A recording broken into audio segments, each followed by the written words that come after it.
for the last 25 years, every single time I got my teeth cleaned, the dentist said I had a cavity, and I came back a week later to get them filled. And every single time I got a filling, it either fell that night or about a week later. I've never had a filling stay in place that the dentist has ever done. And I tell you what, I brushed my teeth every day, flossed, and did exactly what the dentist always said.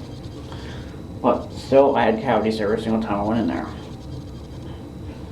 And I tell you what, this is what I got left with.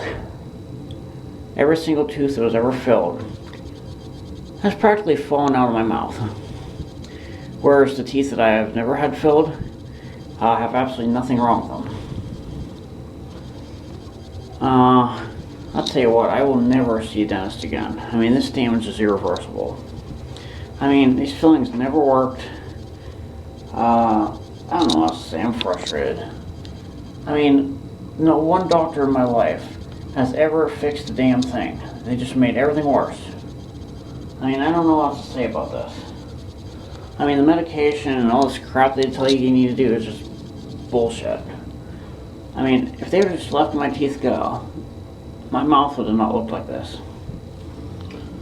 Anyway, have a good day.